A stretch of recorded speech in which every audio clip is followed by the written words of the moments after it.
Dieu fait surgir de nos champs l'épi nourricier et le lin pour nous vêtir. Il répand dans les plantes des essences médicinales. C'est lui qui a créé le pin qui brave les vents et le saule qui courbe la main, le sapin qui résiste aux hivers et le peuplier qui ne craint pas les eaux. Et c'est lui aussi qui fait naître la fleur, dont le fin tissu étale pour lui seul la magnificence de son coloris, qui exhale vers le ciel les parfums de son calice et qui meurt en silence. Cette fleur silencieuse, ce tissu aux teintes resplendissantes, ce parfum qui se répand au large, cette beauté qui ne se montre qu'au regard de Dieu, n'est-ce pas la petite Thérèse de l'enfant Jésus? Quelle est la parole que Dieu veut nous dire? Que veut nous dire la petite Thérèse, qui s'est faite elle aussi une parole de Dieu?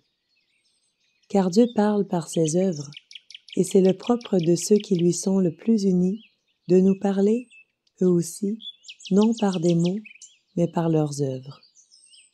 Dieu nous dit, et la petite Thérèse avec lui, qu'il est une chose, sinon plus grande, du moins aussi grande que l'action et la puissance du génie, une chose qui devant Dieu est aussi précieuse que les grandes qualités de sagesse et d'organisation, si efficace pourtant dans l'apostolat chrétien, telle que, pour rester toujours dans le souvenir des récents centenaires, celle de saint François de Sales et de sainte Thérèse.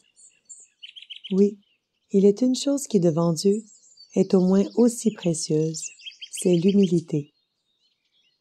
La douce et sincère humilité du cœur, la fidélité totale au devoir d'État, quel qu'il soit, en quelque sphère et à quelque degré de la hiérarchie humaine que Dieu nous ait placés et appelés à travailler. La disposition à tous les sacrifices, l'abandon confiant dans la main et le cœur de Dieu. Et par-dessus tout, la charité vraie, le réel amour de Dieu, la tendresse véritable pour Jésus-Christ, répondant à la tendresse qu'il nous a lui-même témoignée, cette charité qui, comme l'apôtre le disait aux fidèles de Corinthe, et que ce dimanche-ci, non sans une providentielle coïncidence, l'Église nous rappelle, est bienveillante, patiente, toujours active et supportant tout, prête à tous les dévouements et à toutes les immolations. C'est là une voie qui, sans permettre à tous d'atteindre les hauteurs auxquelles Dieu a conduit Thérèse, est non seulement possible, mais facile pour tous.